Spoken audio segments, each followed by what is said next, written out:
এমন একটা জায়গার মধ্যে আমার আল্লাহ সুবহানাহু ওয়া তাআলা কাবাতুল আগে নির্মাণ করেছিলেন, আবার পুনরায় নির্মাণ করবেন। এই জঙ্গলের মধ্যে কে আসবে, কে বসবাস করবে, কেমন করে জঙ্গলের মধ্যে বসবাস করবে। কিন্তু এই জঙ্গল আর জঙ্গল থাকবে না, একটা সময় এই জঙ্গলই একেবারে মহামঙ্গলে পরিণত হয়ে যাবে। বলে দিচ্ছি না, এখন এই জঙ্গল কি জঙ্গল আছে? এখন কি আছে? লক্ষ লক্ষ কোটি কোটি মানুষ যেখানে সমাগম হয়, সারা বছর যেখানে লক্ষ লক্ষ মানুষের সমাগম থাকে। শুধু কি একদিনে থাকে না সারা মাস? শুধু তাই নয়, আপনি আমি যদি পৃথিবীর একজন মানুষের ইমানদার কোনো ব্যক্তিও যদি কাবা তওয়াফ করতে না যায়, আমার আল্লাহ পাকের কোনো কিছু আসবে এবং যাবে না। কারণ হলো প্রতিদিন সেই আকাশ থেকে ৭০,০০০ নূরের ফেরেশতা জমিনের মধ্যে তারা আগমন করছে এবং কাবাকে তারা তওয়াফ করছে। সন্ধ্যা সূর্য ডোবার আগে আবার তারা উঠে যাচ্ছে, আবার ৭০,০০০ ফেরেশতা তারা জমিনের মধ্যে আগমন করছে, তারা সারা রাত তওয়াফ করছে। এমনি ভাবে এই ৭০,০০০ ফেরেশতা তওয়াফ করার জন্য একবার আসলো, কিয়ামত পর্যন্ত ওই ৭০,০০০ ফেরেশতা আর দ্বিতীয়বার আসার কোনো সুযোগ পাবে সুবহানাল্লাহ বলতে না? আর যদি বলি সুবহানাল্লাহ। সুতরাং এই জায়গাতে আল্লাহ জঙ্গলকে মঙ্গল করলেন, মহামঙ্গল করলেন কার মাধ্যমে? হযরতে ইব্রাহিম খলিলুল্লাহ আলাইহিস সালাম এর মাধ্যমে করেছেন। কারণ কি? কারণ হলো একদিকে ছিল হযরত ইব্রাহিম নবী ঈমানী পরীক্ষা। কি ছিল? যদি বলেন ঈমানী পরীক্ষা। ইব্রাহিম নবী যতগুলো পরীক্ষা ছিল, বড় বড় পরীক্ষা, এর মধ্যে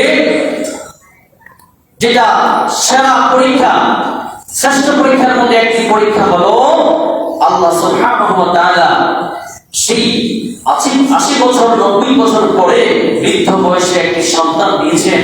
সন্তান দেওয়া মাত্রই আমার আল্লাহ বললেন, ও ইব্রাহিম, তুমি তোমার সন্তান এবং তোমার বিবিকে তুমি সেই সিরিয়া থেকে তুমি সেই মক্কাতুল মুআজ্জামা যেখানে অবস্থিত হবে সেই আরবের বুকে তুমি দিয়ে আসো। বলেন সুবহানাল্লাহ। তার মধ্যে হাকিকত আছে না নাই? আছে না নাই? কারণ হলো কি? কারণ হলো কি? কারণ হলো এই জায়গাটা আপনি এখন দেখতে পাচ্ছেন মানুষের ভরপুর, যেখানে লক্ষ লক্ষ কোটি কোটি মানুষ যেখানে যায়। একটা সময় এই জায়গার মধ্যে একজন মানুষও ছিল না, শুধু বন জঙ্গল ছিল এবং বিভিন্ন বনপ্রাণীর আগমন ছিল। কোনো পানি ছিল না, কিছু ছিল না, পাহাড় ছিল, মরুভূমি আর মরুভূমি পালও ছিল। কারণ হলো এই স্থানের মধ্যে এই জায়গাটা জনহীন উপত্যকাকে মানুষের মাধ্যমে, জনবলের মাধ্যমে সেখানে প্রতিষ্ঠিত করতে হবে, কায়েম করতে হবে। কারণ হলো একটা সময় আসবে এই স্থানের মধ্যে আল্লাহ সুবহানাহু ওয়া তাআলা তার প্রিয় দোস্ত, তার বন্ধু, তার হাবিবুল্লাহ, আমার আপনার নবী, প্যারা নবী হযরত মুহাম্মদুর রাসূলুল্লাহ সাল্লাল্লাহু আলাইহি ওয়াসাল্লামকে এই স্থানের মধ্যে পাঠাবেন। এই জন্য ও ইব্রাহিম ওই জায়গাকে তুমি আগে পরিচর্যা করে মানুষের লোকে লোকারণ্য তৈরি করো, তারপরে ওই জায়গার মধ্যে আমি আমার হাবিবকে পাঠাবো। চিৎকার দিয়ে বলি সুবহানাল্লাহ। আর যেন বলি সুবহানাল্লাহ। এটা হলো মূল কারণ। একদিকে ইব্রাহিম নবীর পরীক্ষা, অপরদিকে আমার নবী এই জায়গার মধ্যে আগমন করবেন। আগমন করে মানুষদেরকে, যারা পথহারা মানুষ, তাদেরকে সরল সঠিক সহজ সরল পথে, ইহদিনাস সিরাতাল মুস্তাকিম সিরাতাল লাযীনা আন'আমতা আলাইহিম পথে তাদেরকে আহ্বান করবেন, তাদেরকে দাওয়াত দিবেন, তাওহীদের দাওয়াত দিবেন, রিসালাতের দাওয়াত দিবেন এবং ইসলামকে পরিপূর্ণ করবেন। চিৎকার দিয়ে বলি সুবহানাল্লাহ। আল্লাহ সুবহানাহু ওয়া তাআলা বুখারী শরীফের মধ্যে এসেছে, ইব্রাহিম নবীকে আদেশ করলেন।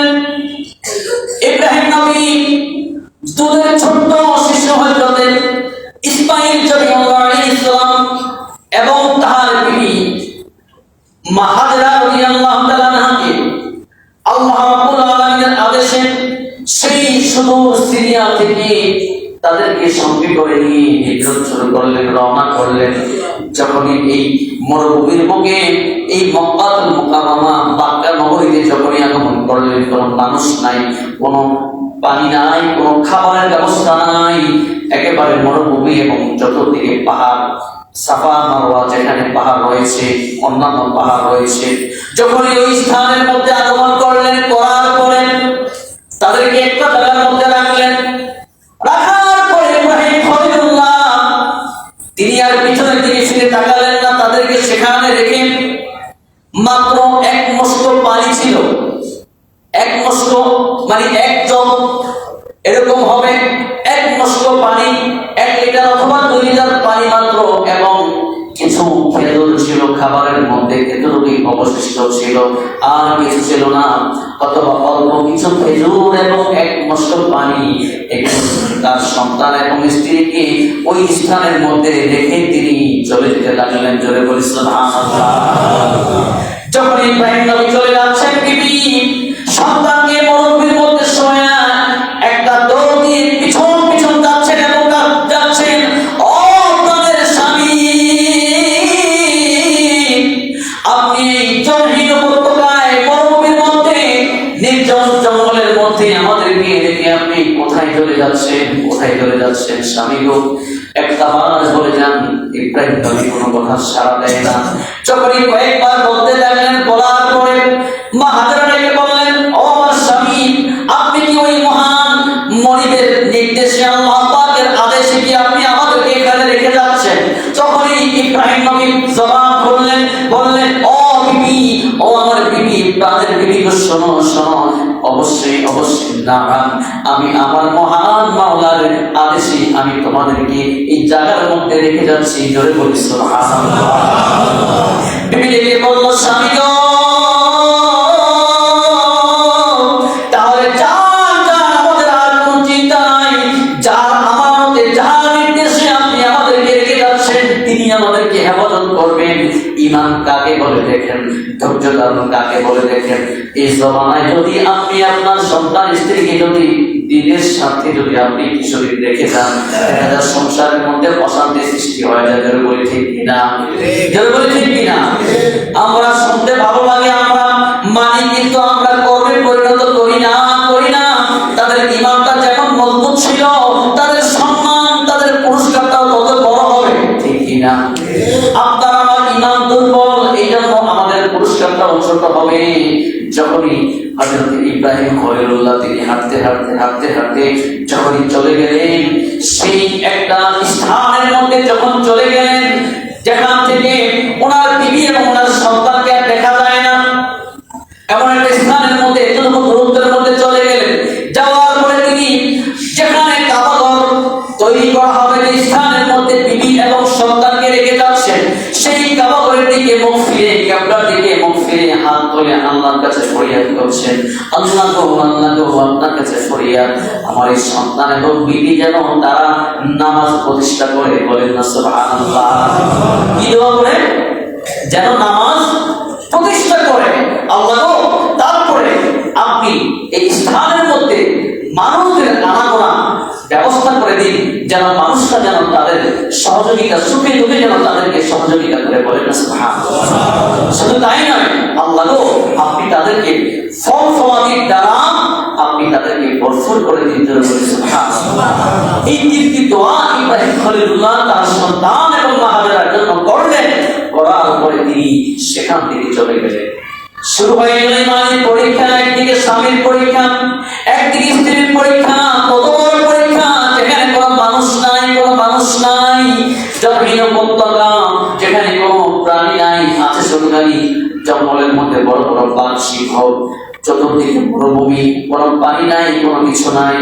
মাত্র কয়েকদিন, কয়েক মুহূর্ত যাওয়ার পরে কিছু খেজুর ছিল এবং যে এক মুষ্ঠ পানি ছিল, সেই পানিগুলো শেষ হয়ে গেল। বলেন না সুবহানাল্লাহ। কি খাবে, কোথায় যাবে, কার কাছে যাবে? কোনো মানুষ নেই, কিছু নেই। একটি নির্জন স্থানের মধ্যে, যেখানে কোনো মানুষের আনাগোনা নাই, আশেপাশে কোনো রাস্তাও নাই, যে এই রাস্তা দিয়ে মানুষ হাঁটাচলা করে তাদের কাছ থেকে সাহায্য সহযোগিতা নেওয়া যাবে, এমন কোন স্থান, এমন নির্জন স্থানের মধ্যে আপনি থাকতে পারবেন? থাকা যাবে? অনেক সময় দেখা যায় আমাদের দেশের ছেলেরা সেই ইউরোপ দেশের মধ্যে বা বিভিন্ন ভাবে ইতালি বা বিভিন্ন দেশে পলায় যায়, সেখানে অনেক সময় জঙ্গলের মধ্যে থাকতে হয়। হয় কি হয় না? অনেক সময় তারা বলতে পারবে, যারা বাস্তবমুখী, বাস্তবতা যারা সম্মুখীন হয়, যারা ফেস করে, তারা বুঝতে পারে আসলে ওই সময়গুলো কেমন কাটে। ঠিক তেমনি ভাবে মা হাজেরা এবং ইসমাইল নবী দুধের শিশু মাত্র দুধকে দুধ পান করে যখন কয়েকদিন চলে গেল, দেখা গেল সেখানে পানি নেই, কোনো খাবার নেই, না খাওয়ার কারণে মা হাজেরার স্তনের দুধ শুকিয়ে যাচ্ছে, সন্তান তো দুধ পাচ্ছে না এবং সন্তানও সেখানে অনাহারী এবং মাও অনাহারী, এমন অবস্থা কোথাও কোনো মানুষ দেখা যাচ্ছে না। কি করবে কি করবে? হযরতে মা হাজেরা কি করলেন? একবার সাফা পাহাড়ের উপরে উঠতে লাগলেন, সন্তানকে মরুভূমির মধ্যে দুই পাহাড়ের মাঝখানে শোয়া, তারপরে সাফা পাহাড়ের উপরে উঠলেন। সেখানে দেখলেন কাউকে দেখা যায় কিনা, কোনো মানুষকে দেখা যায় কিনা। এমনি ভাবে তিনি সেই সাফা পাহাড়ের উপরে উঠলেন, আবার সন্তানের খেয়াল করলেন না জানি আমার সন্তানকে কোনো বাঘে কোনো প্রাণী খেয়ে ফেলে। আবার একটা দৌড় দিয়ে আবার সন্তানের কাছে আসেন, আবার একটা দৌড় দিয়ে মারোয়া পাহাড়ের উপরে ওঠে। এমনি ভাবে একবার নয় দুইবার নয়, যখন ছয় বার পর্যন্ত যখন আপ ডাউন করলেন, একবার সাফা পাহাড়ের উপরে, একবার মারোয়া পাহাড়ের উপরে। এখন যে বর্তমানে হাজিরা যায় তারা ওই পাহাড় ভ্রমণ করে কি করে না? করে কি করে না? কতবার করে? 7 বার। এই 7 বার করা সুন্নাত না ওয়াজিব? ওয়াজিব। হজের রুকনের মধ্যে, উমরার রুকনের মধ্যে, হজের রুকনের মধ্যে এই সাফা মারওয়া ভ্রমণ করা, আপনার 7 বার করা, এটা কি ওয়াজিব? অবশ্যই অবশ্যই আপনাকে করতে হবে, না করলে আপনার হজ আদায় হবে না। এটা ওই মা হাজেরার স্মৃতি স্বরূপ। সেখান থেকে আল্লাহ সুবহানাহু ওয়া তাআলা কিয়ামত পর্যন্ত যত ঈমানদাররা আসবে সকলের জন্য আল্লাহ সুবহানাহু ওয়া তাআলা এই সাফা মারওয়া ভ্রমণ করাকে, সফর করাকে, আপ-ডাউন করাকে ওয়াজিব করে দিয়েছেন। বলি সুবহানাল্লাহ। যখন এই মা হাজেরা 6 বার যখন মারওয়া পাহাড়ের উপরে যখন অবস্থান করছেন, ইন দ্য মিন টাইমে একটি গাইবী শব্দ আসলো, গাইবী একটি আওয়াজ আসলো। প্রথমবার যখন শব্দটা আসলো তিনি বুঝতে পারলেন না। বুখারী হাদিস, বাংলার কোনো ঘটনা নয়, কোরআনের সাথে সম্পৃক্ত বুখারী শরীফের মধ্যে এই হাদিসের মুবারকটা সেখানে এসেছে। 3364 নম্বর হাদিস। কত নাম্বার? 3364 নম্বর হাদিসের মধ্যে বিশাল বড় হাদিস, সেখানে এই বিষয়গুলো উত্থাপন করা হয়েছে ইমাম বুখারী রাহমাতুল্লাহ আলাইহি। মা হাজেরা যখন 6বার যখন মারওয়া পাহাড়ের উপর অবস্থান করছেন, এমন সময় গাইবী একটি শব্দ আসলো, আওয়াজ আসলো।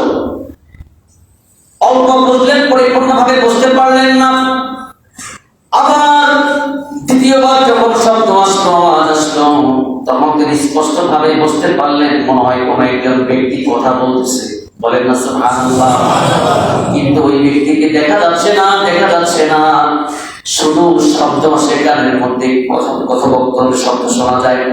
এমন সময় প্রশ্ন করা হয়, ব্যক্তি প্রশ্ন করলো, কে তুমি, কি তোমার পরিচয়? মা হাজেরা রেখে বলল, আমি হাজেরা, ইব্রাহিম খলিলুল্লাহর স্ত্রী। এখানে কি করছো?